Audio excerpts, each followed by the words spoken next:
നമസ്കാരം. യു പിയിൽ മഹാകുംഭമേള പ്രയാഗ്രാജിൽ നടക്കുന്ന സമയത്ത് അതിൻ്റെ ഇടയിൽ വന്നുകൊണ്ട് എങ്ങനെയെങ്കിലും അവിടെ വലിയ ഒരു പ്രശ്നമുണ്ടാക്കണം, അതിനെ പൊതുസമൂഹത്തിന്റെ ഇടയിൽ ലോകത്തിന്റെ മുന്നിൽ അപമാനിക്കുന്ന തരത്തിലേക്കുള്ള കാര്യങ്ങൾ പ്രചരിപ്പിക്കണം.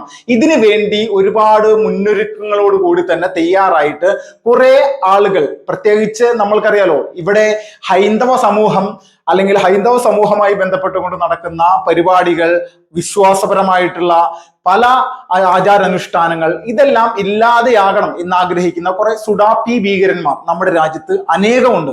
ഇവന്മാരുടെ പ്രധാനപ്പെട്ട ഹോബി എവിടെയാണോ ഹിന്ദുവിന് ഒരു പരിപാടി നടക്കുന്നത് അതിൽ അലങ്കോലമാക്കുന്ന തരത്തിലേക്കുള്ള കാര്യങ്ങൾ ചെയ്യുക. അപ്പോൾ ഇവിടെ ഏറ്റവും പ്രധാനമായിട്ട് കുംഭമേളയിൽ സ്ത്രീകൾ കുളിക്കുന്ന ചിത്രങ്ങൾ പകർത്തിക്കൊണ്ട് അശ്ലീലമായിട്ട് അതിനെ പൊതുസമൂഹത്തിന്റെ ഇടയിലേക്ക് പ്രചരിപ്പിക്കാൻ ശ്രമിച്ച മാധ്യമപ്രവർത്തകനായിട്ടുള്ള കമ്രാൻ ആൽവി എന്ന് പറയുന്ന വ്യക്തിയെ ഇപ്പോൾ UP പോലീസ് അറസ്റ്റ് ചെയ്തിട്ടുണ്ട്. അദ്ദേഹത്തെ കൈകാര്യം ചെയ്യേണ്ട രീതിയിൽ കൈകാര്യം ചെയ്തിട്ട് തന്നെയാണ് UP പോലീസും അവിടുത്തെ സന്യാസി സമൂഹവും നല്ല രീതിയിൽ തന്നെ ആദരിച്ചുകൊണ്ട് ഇപ്പോൾ ജയിലിലേക്ക് കയറ്റിയിരിക്കുന്നത്. അപ്പോൾ ഏറ്റവും പ്രധാനമായിട്ട് മഹാകുംഭമേള നടക്കുന്ന പ്രദേശത്ത് ഏതെല്ലാം തരത്തിൽ പല പല രീതിയിലുള്ള പ്രതിസന്ധികൾ, പ്രശ്നങ്ങൾ ഉണ്ടാക്കാനായിട്ട് ഇതുപോലെയുള്ള ആളുകൾ നിരന്തരമായിട്ട് ശ്രമിക്കുമ്പോൾ അതിനെ കൃത്യമായിട്ട് നേരിടാൻ വേണ്ടിയിട്ട് യോഗിയുടെ പോലീസ് അവിടെ സജ്ജമാണ്, അതിൽ ഒരു തർക്കവുമില്ല. അതിനിടയിൽ നമ്മൾ കണ്ടു മനസ്സിലാക്കണം, ഇതുപോലെയുള്ള വൃത്തികേടുകൾ കാണിക്കുന്ന ജിഹാദി ഭീകരന്മാരെ അല്ലെങ്കിൽ സുഡാപ്പികളെ പൂർണ്ണമായിട്ടും അടിച്ചൊതുക്കി അവരെ മൂലക്കിടുന്ന ഒരു സ്വഭാവം അത് കുറെ നാളുകളായിട്ട് യോഗി ആദിത്യനാഥ് അത് മുഖ്യമന്ത്രി ആയ സമയം മുതൽക്ക് തന്നെ വൃത്തിയായിട്ടും വെടുപ്പായിട്ടും അവിടെ നടത്തി പോരുന്നുണ്ട്. ഇതിനിടയിലാണ് കുംഭമേളയിൽ തിക്കിലും തിരക്കിലും പെട്ട് 30ഓളം വിശ്വാസികൾ അല്ലെങ്കിൽ ഭക്തന്മാർ അവിടെ മരണപ്പെടുന്ന ഒരു സാഹചര്യം ഉണ്ടായത്. ഇത് കാണുന്ന സമയത്ത് നമ്മുടെ കേരളത്തിലെ മാധ്യമങ്ങളിൽ റിപ്പോർട്ടുകൾ വരുമ്പോൾ അതിനടിയിൽ വന്ന് കൊട്ടിഘോഷിച്ചുകൊണ്ട്, ആഹ്ലാദിച്ചുകൊണ്ട്, ചിരിച്ചുകൊണ്ട് കമന്റ് ഇടുന്ന കുറെ സുഡാപ്പികളെ നമ്മൾ കാണുന്നുണ്ട്. ഇവരെ സംബന്ധിച്ച് ഇവർക്ക് ഒരേ ഒരു ആഗ്രഹമേ ഉള്ളൂ, കുംഭമേള ലോകത്തിന്റെ മുന്നിൽ അപമാനിക്കപ്പെടണം. ഇതിനു വേണ്ടിയിട്ടുള്ള സജ്ജീകരണം ഒരുക്കുന്നത് UP സർക്കാരാണ്. അവരുടെ എല്ലാം സുഡാപ്പി ഭീകരന്മാരുടെ എന്നത്തെയും എക്കാലത്തെയും പ്രധാനപ്പെട്ട ശത്രുക്കളിൽ മോദിയും അമിത്ഷായും ഒന്നുമല്ല, അതിനു മുകളിൽ യോഗിക്ക് അവരൊരു സ്ഥാനം കൊടുത്തിട്ടുണ്ട്, അവർ രാജ്യത്തെ ശത്രുവാണെന്നുള്ളത്.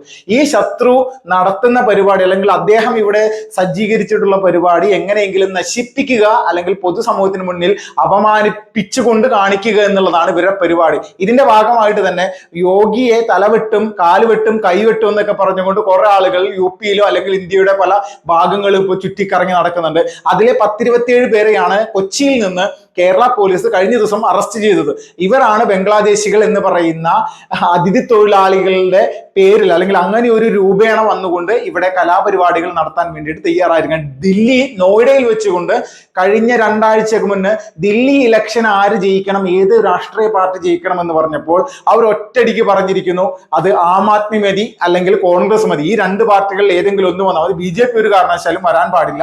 അപ്പോൾ നിങ്ങൾക്ക് ഏറ്റവും ഇഷ്ടമല്ലാത്ത ഒരു രാഷ്ട്രീയ നേതാവ് ആരാണെന്ന് ചോദിച്ചപ്പോൾ അതിലൊരു വ്യക്തി പറഞ്ഞതാണ്, അല്ലെങ്കിൽ ഒരു ബംഗ്ലാദേശി പറഞ്ഞതാണ്, ഞങ്ങളുടെ ആദ്യത്തെ ശത്രു യോഗിയാണ്, യോഗിയെ തലയറുത്ത് ഞങ്ങൾ തല വെട്ടി കൊല്ലുമെന്നുള്ള രീതിയിലാണ് ഒരു പ്രസ്താവന നടത്തിയത്. അപ്പൊ നമ്മളൊന്ന് മനസ്സിലാക്കണം, ഈ പറയുന്ന വ്യക്തിയുടെ വീഡിയോ സമൂഹ മാധ്യമങ്ങളിൽ പ്രചരിച്ച സമയത്ത് ശക്തമായിട്ടുള്ള രീതിയിൽ നടപടികളുമായിട്ട് UP പോലീസ് മുന്നോട്ട് വന്നപ്പോൾ ഈ വ്യക്തിയെ പിടിച്ച് അറസ്റ്റ് ചെയ്തതിന് ശേഷമാണ് മനസ്സിലാക്കുന്നത് ഇങ്ങേര് ഈ പറയുന്ന ബംഗ്ലാദേശിയാണെന്ന്. ഇത് കയ്യിൽ നിന്നൊരു പിസ്റ്റളും കൂടി കണ്ടെത്തിയ സമയത്ത് കാര്യങ്ങളൊക്കെ ബോധ്യമായി. അപ്പൊ ഇതുപോലെയുള്ള ആളുകളാണ് നമ്മുടെ രാജ്യത്ത് ഈ കുംഭമേളയും അതോടൊപ്പം തന്നെ കുംഭമേളയുമായി ബന്ധപ്പെട്ടുള്ള പല പരിപാടികളും നശിപ്പിക്കാൻ വേണ്ടി തയ്യാറായിരിക്കുന്നത്. കുംഭമേള നടക്കുന്ന പ്രദേശത്ത് ഒരു സുഡാപ്പി പോലും കച്ചവടം നടത്താനായിട്ട് തയ്യാറായി വരണ്ട എന്നുള്ള രീതിയിലുള്ള ഒരു വാണിംഗ് യോഗി സർക്കാർ മുൻകൂട്ടി തന്നെ കൊടുത്തിട്ടുണ്ടായിരുന്നു. അതിന്റെ പ്രധാനപ്പെട്ട കാരണം എന്താണ്, അവിടെ വന്ന് ഈ കച്ചവടങ്ങളൊക്കെ നടത്തി ഈ സുഡാപ്പികൾ ചെയ്യുന്ന പ്രധാനപ്പെട്ട പരിപാടി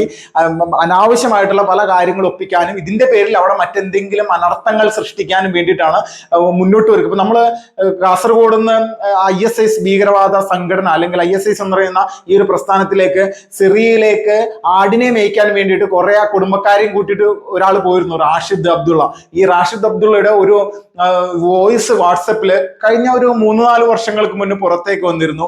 ഈ വാട്സപ്പിൽ വന്ന ആ വോയിസ് മെസ്സേജ് എന്തായിരുന്നു വെച്ചാൽ, നമ്മൾക്ക് അത് കേട്ട് പഴകിയതാണ്, എന്നാൽ കൂടി നമ്മൾ പറയുകയാണ് ഈ സമയത്ത്, ഇതുപോലെയുള്ള തൃശ്ശൂർ പൂരം പോലെയുള്ള അല്ലെങ്കിൽ ഇങ്ങനെയുള്ള ഹിന്ദുക്കളുടെ ഒരു പരിപാടി നടക്കുന്ന സമയത്ത് അതിനിടയിലേക്ക് ട്രക്ക് ഇടിച്ച് കയറ്റുക, അതിനിടയിലേക്ക് കത്തിയുമായിട്ട് ആക്രമിക്കുക, അല്ലെങ്കിൽ പിസ്റ്റൾ ഉണ്ടല്ലോ, പിസ്റ്റൾ കിട്ടിക്കഴിഞ്ഞാൽ അതുകൊണ്ട് ആക്രമിക്കുക, ഇങ്ങനെയൊക്കെ ഉള്ള കലാപരിപാടി ചെയ്യണമെന്നാണ് ആ ഒരു ജിഹാദി ഭീകരൻ കൃത്യമായിട്ട് പറയുന്നത്. അപ്പൊ ഇതുപോലെയുള്ള ഭീകരവാദികളെ നമ്മുടെ രാജ്യത്ത് പുറത്തേക്ക് പോയിട്ടുണ്ടെങ്കിലും അകത്ത് കുറെ എണ്ണം ഇതുപോലെയുള്ള മാനസികാവസ്ഥകൾ ആയിട്ടുണ്ട്. അതിന്റെ പേരിൽ തന്നെ എപ്പോഴും NIA നല്ല പണിയാണ്. PFI പോലെയുള്ള ഭീകരവാദ സംഘടനകളുടെ 100ഓളം നേതാക്കന്മാർ മാത്രമേ ജയിലിൽ അകപ്പെട്ടിട്ടുള്ളൂ. അതോടൊപ്പം തന്നെ ലഷ്കർ-ഇ-തോയ്ബയുടെയും ജെയ്ഷെ മുഹമ്മദിന്റെയും സിമിയുടെയും പല ആളുകളും ഇപ്പോഴും നിരവധി പ്രവർത്തകർ നമ്മുടെ രാജ്യത്തിന്റെ ഉള്ളിൽ വേഷം മാറി നടക്കുന്നുണ്ട്. അതിനോടൊപ്പം തന്നെയാണ് ഇപ്പോൾ ബംഗ്ലാദേശികളുടെ വലിയ രീതിയിലുള്ള ശല്യം. നമ്മൾ ആലോചിച്ച് നോക്കണം, 2014 വരെ നമ്മുടെ രാജ്യത്തിനകത്തേക്ക് എത്രത്തോളം ലക്ഷക്കണക്കിന് ഇതുപോലെയുള്ള ജിഹാദി ഭീകരന്മാര്, ബംഗ്ലാദേശിൽ നിന്നുള്ള ഭീകരന്മാര് നമ്മുടെ രാജ്യത്ത് വന്ന് അടിഞ്ഞുകൂടി തൊഴിലെടുത്ത് ജീവിക്കുന്ന ഒരു സിറ്റുവേഷനൊക്കെ നമ്മളൊന്ന് കാണണം. നമ്മുടെ ഈ കൊച്ചു കേരളത്തിൽ തന്നെ ജോസഫ് മാഷിന്റെ കൈവെട്ടിയ ആ കൈവെട്ട് കേസിലെ പ്രധാനപ്പെട്ട പ്രതി കണ്ണൂരിൽ എത്ര വർഷങ്ങളോളമാണ് ലോലുപനായിട്ട് പേരും മാറ്റി കല്യാണം കഴിച്ച് കുട്ടികളായിട്ട് സുഖമായിട്ട് ഇവിടുത്തെ പോലീസിനെയും സർക്കാരിനെയും അല്ലെങ്കിൽ NIA പോലെയുള്ള സംവിധാനങ്ങളുടെ കണ്ണു വെട്ടിച്ച് കൃത്യമായിട്ട് ഇവിടെ ജീവിച്ചു പോകുന്നത്. ഈ നരേന്ദ്രമോദി എന്ന് പറയുന്ന രാജ്യത്തിന്റെ പ്രധാനമന്ത്രി ഇവിടെ അധികാരത്തിലെത്തിയതിനു ശേഷമാണ് ഇതുപോലുള്ള ഭീകരന്മാരെ കൃത്യമായിട്ട് അറസ്റ്റ് ചെയ്ത് മുന്നോട്ട് കൊണ്ടുവരാനായിട്ട് നോക്കിയിട്ടുള്ള, അതിനു വേണ്ടിയുള്ള കാര്യങ്ങൾ ചെയ്തിട്ടുള്ളത്. ഇതുപോലെ കൈവെട്ട് കേസിലെല്ലാം ഭീകരന്മാർ ഓരോ വെട്ടുകേസുകൾ നടത്തിക്കൊണ്ട് എത്ര സ്ഥലങ്ങളിൽ പല പല കേസുകളായിട്ട് ഒളിവിൽ കഴിയുന്നുണ്ട് എന്ന് നോക്കിക്കഴിഞ്ഞാൽ നമ്മൾ മനസ്സിലാക്കണം, ഇത് രാജ്യത്തിന് ഭീഷണിയായിട്ടുള്ള രീതിയിൽ നിരവധി ആളുകൾ ഇതിനുള്ളിൽ തന്നെയുണ്ട്. അവരെ എങ്ങനെയെല്ലാം കൈകാര്യം ചെയ്യണമെന്നുള്ളതിന്റെ കൃത്യമായിട്ടുള്ള നടപടിക്രമങ്ങളാണ് ഇപ്പോൾ കുംഭമേളയിൽ അടക്കം ഇതുപോലുള്ള അശ്ലീല വീഡിയോ പ്രചരിപ്പിക്കുന്ന തരത്തിലേക്ക് സ്ത്രീകൾ കുളിക്കുന്ന കുളിക്കടവിൽ പോലും വന്നുകൊണ്ട് ഇതുപോലുള്ള വീഡിയോകൾ പ്രചരിപ്പിക്കാനും അതോടൊപ്പം സന്യാസിവര്യന്മാരോട് ആദ്യം സ്നേഹപൂർവ്വം നല്ല രീതിയിൽ കുറെ കാര്യങ്ങൾ പറഞ്ഞ, അല്ലെങ്കിൽ കുംഭമേളയുടെ പ്രാധാന്യത്തോടൊപ്പം ചേർന്നുകൊണ്ട് നിന്ന് പറഞ്ഞുകൊണ്ട് പിന്നീട് ചോദ്യങ്ങളുടെ രീതി മാറുകയും അവർക്ക് അസ്വസ്ഥത ഉണ്ടാകുന്ന രീതിയിലേക്ക് ഹിന്ദുത്വത്തെ, സനാതന ധർമ്മത്തെ അവഹേളിക്കുന്ന തരത്തിലേക്കുള്ള നിലപാടുകൾ എടുക്കുന്ന ഈ സുഡാപ്പി യൂട്യൂബർമാർ കുറെ എണ്ണം ഇപ്പോൾ UP ഇറങ്ങണം. അപ്പൊ ഇവർക്ക് എല്ലാവർക്കും ഒന്നിച്ച് പണി കൊടുക്കുന്ന തരത്തിലേക്കാണ് യോഗി ആദിത്യനാഥ് മുന്നോട്ട് വരുന്നത്. അവിടെ വരുന്ന സന്യാസിവര്യന്മാരുടെ വികാരങ്ങളെ പോലും തിരിച്ചറിയാതെ കൃത്യമായിട്ട് രാജ്യത്തിന്റെ ഉള്ളിൽ ഒരു അരക്ഷിതാവസ്ഥ ഉണ്ടാക്കാൻ വേണ്ടി പ്രവർത്തിക്കുന്ന ഇതുപോലെയുള്ള സുഡാപ്പി ഭീകരന്മാരെ കൃത്യമായിട്ട് അഴിക്കുള്ളിൽ എത്തിക്കുക എന്നുള്ള നയം തന്നെയാണ് ഇവിടെ നടത്തിപ്പോരുന്നത്. അതിൽ 1% പോലും കോംപ്രമൈസ് ഇല്ലാത്ത രീതിയിൽ നടപടിക്രമങ്ങൾ കൃത്യമായിട്ട് എടുത്തുകൊണ്ടിരിക്കുകയാണ്. കുംഭമേളയിൽ വന്നുകൊണ്ട് പ്രശ്നങ്ങൾ ഉണ്ടാക്കുന്നവന്റെ വീട് ബുൾഡോസർ വെച്ചുകൊണ്ട് ഇടിച്ചു നിരത്തുക എന്നുള്ള നയത്തിൽ നിന്ന് 1% പോലും യോഗി ആദിത്യനാഥ് എന്ന് പറയുന്ന ഉത്തർപ്രദേശ് മുഖ്യമന്ത്രി മാറിയിട്ടില്ല. അപ്പോൾ ഹിന്ദു സമൂഹത്തെ സംബന്ധിച്ച് ഏറ്റവും പ്രധാനപ്പെട്ട 40 കോടി ജനങ്ങളാണ് ഇപ്പോൾ പ്രതീക്ഷിച്ച് ഇരുന്നത്. പരിപാടിക്ക് മുന്നിൽ കുംഭമേളക്ക് മുന്നോടിയായിട്ട് UP സർക്കാർ പ്രതീക്ഷിച്ചത് 32 മുതൽ 33 കോടി ജനങ്ങൾ വരെ നിലവിലെ സാഹചര്യത്തിൽ ഫെബ്രുവരി 26-ാം തീയതി നടക്കുന്ന അല്ലെങ്കിൽ ശിവരാത്രി ദിനത്തോട് മുന്നോടിയായിട്ട് ഇന്ന് ഫെബ്രുവരി 3-ാം തീയതി ആയിരിക്കുന്ന സമയത്ത് 33 മുതൽ 34 കോടി ജനങ്ങൾ ഏകദേശം UPയിൽ എത്തിയിട്ടുണ്ട്, അല്ലെങ്കിൽ പ്രയാഗ്രാജിൽ എത്തിയിട്ടുണ്ട് എന്നുള്ള കണക്കുകൾ കഴിഞ്ഞ ദിവസം യോഗി അത് പുറത്തുവിട്ടിരുന്നു. അപ്പോൾ ഇതുമായി ബന്ധപ്പെട്ടുകൊണ്ട് നോക്കുമ്പോൾ ഏകദേശം 50 കോടി ജനങ്ങൾ കൃത്യമായിട്ട് UPയിൽ എത്തും, അല്ലെങ്കിൽ പ്രയാഗ്രാജിൽ സ്നാനത്തിനായിട്ട് എത്തുന്ന ഒരു സാഹചര്യം. അപ്പൊ അതുപോലെ വലിയ രീതിയിൽ വിജയമായിരിക്കുന്ന ഒരു സംഭവമാണ്. ചരിത്രത്തിൽ ആദ്യമായിട്ടാണ് ഇത്രയും ജനങ്ങൾ എത്തുന്നത്. അപ്പോൾ ഇതിനിടയിലാണ് ഈ സുഡാപ്പി ഭീകരന്മാർ വലിയ രീതിയിൽ ഇങ്ങനെയുള്ള പ്രശ്നങ്ങൾ ഉണ്ടാക്കിക്കൊണ്ട് നമ്മുടെ രാജ്യത്തിനകത്ത് അസ്വസ്ഥത ഉണ്ടാക്കാൻ വേണ്ടി നിരന്തരമായിട്ട് ശ്രമിച്ചുകൊണ്ടിരിക്കുന്നത്.